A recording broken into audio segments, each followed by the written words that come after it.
Excited to have here Mr. Maurice Darbo, and he's one of the partners with the WTS. Mr. Maurice, you're highly welcome. How did you get to know about WTS? You know, we are a local organization and we are always in search of supporters, especially organizations with reputable feedback or a track record that we can partner with to promote the work that we do in our own country.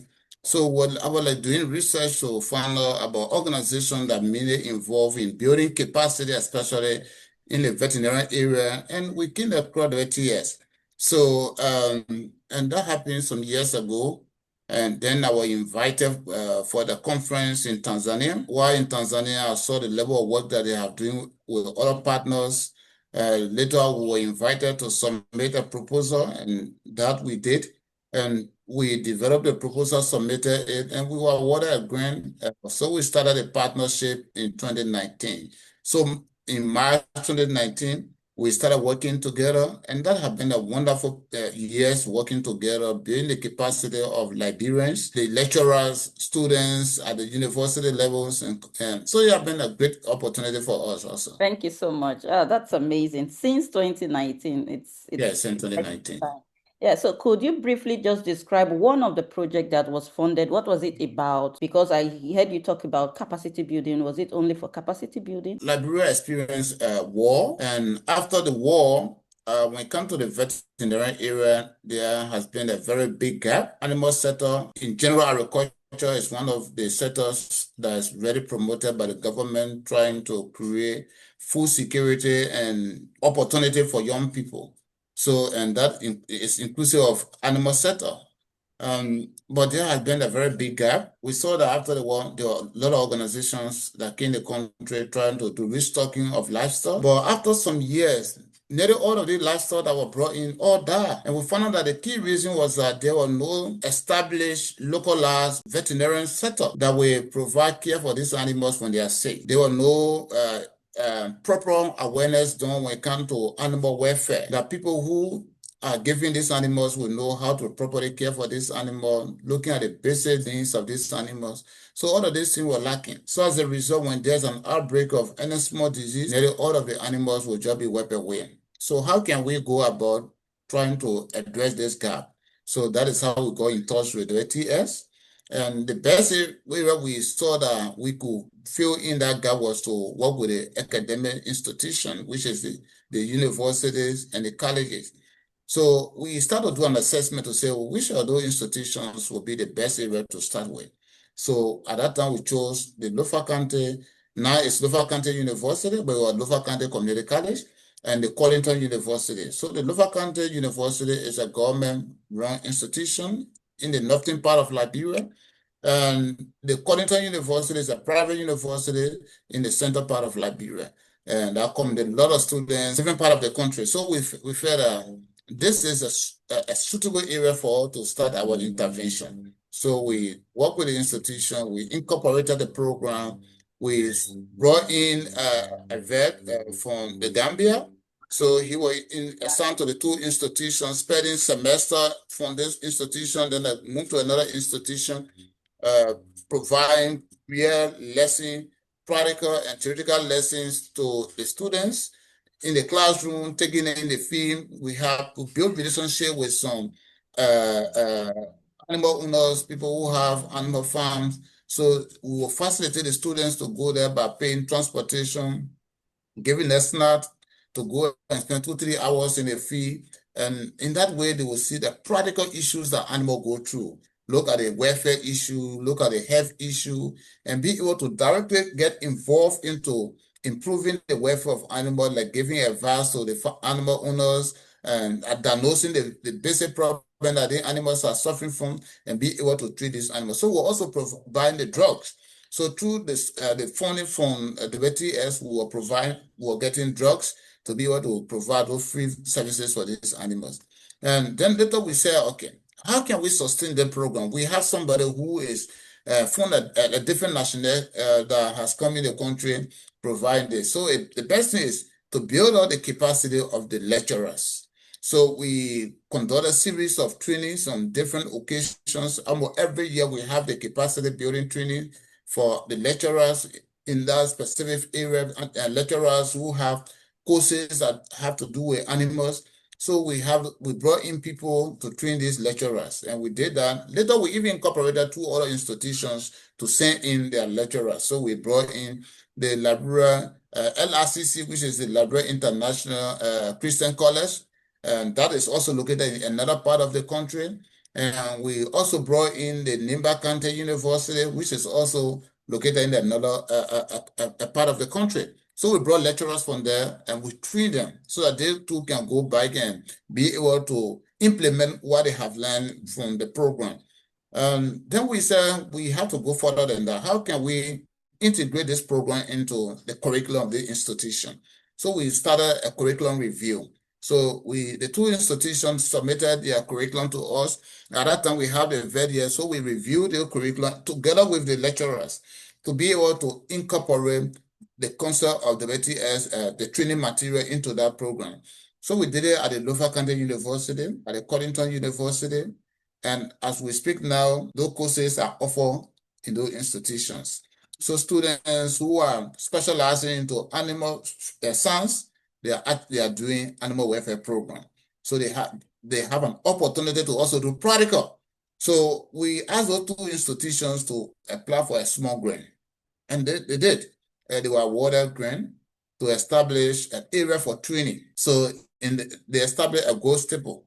So in the Lofa County University, they established a gold staple. So at the Codington University, the same was also done there.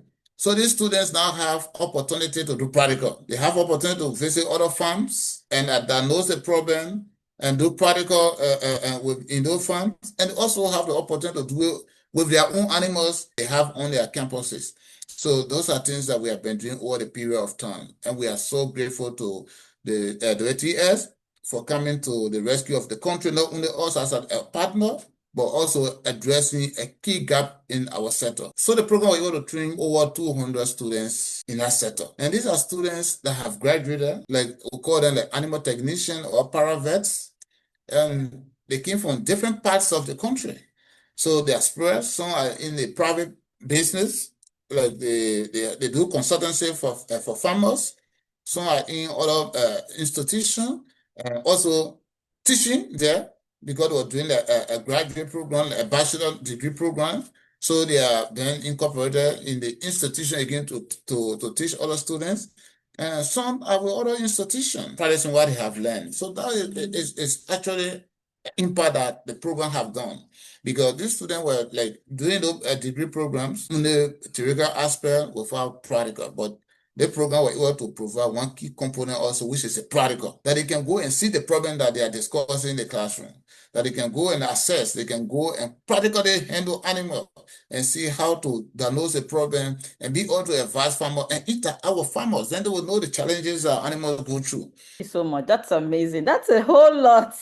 Yeah, In thank fact, you. the next question was actually to ask about the impact this collaboration have had on your institution. And I think you have already, Yeah. stated a whole lot curriculum, review, practical sessions for students, and how it has really brought in these new ideas about how animals need to be properly treated. So, but Yeah. I know that when you were executing this project, there will definitely be some challenges that you face. Do you want to mention some of them? There's challenges that we face because, like I said, when we start the program, we decided to bring in 2 new other institutions to benefit from the knowledge by training their lecturers. They too were requesting, "Oh, you have been in the institution for such a number of years, and you have gone further. You have even established a gold table for them. We also want similar thing to extend to us so that our students can also have that practical skill." And we don't have the funding, and I don't know to use the WTS to say no, this is where we can and stuff for now, because they have to depend on donors to be able to expand or do other things. And that was another challenge for us.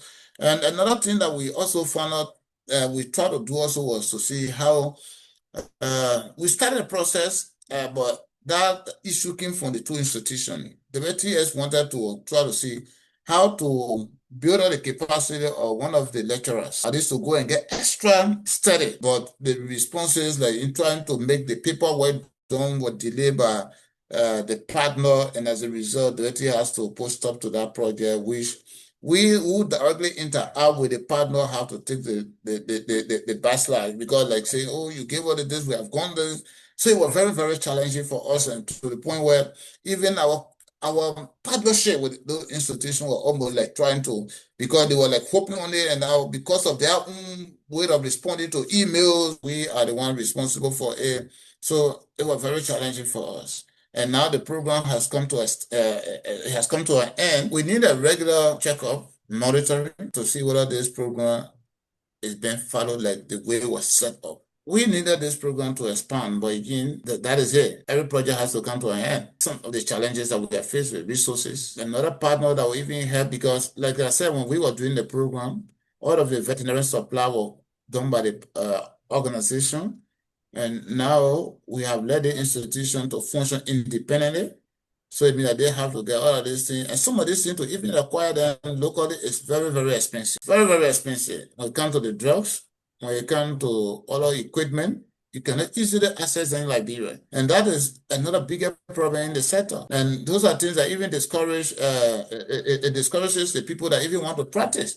Because, example, you want to buy like let me make a practical, like you want to buy a rabies vaccine, and you have to pay like $20 USD to get a vaccine. So how many people are going to afford to even give you $25 to vaccine their dog? When the vaccine is very expensive, because the availability of this thing is very challenging for us. So it actually help and reducing our strength of make the impact. Final word to summarize everything about WTS. First, I want to say a big thank you to the WTS for partnering with all over the years, making a great impact in Liberia and on our own organization. It also helped create publicity about us. We were able to build a very strong relationship with the Ministry of Agriculture that is responsible for livestock. The late Chief Veterinary Officer for Liberia even took part in one of our graduation programs. We invited him, came, she's also the lead. She was a nutrition program, and it brought publicity to us, and it also helped to build our own capacity. So thank you for that. Thank you so much for your time. I really appreciate it.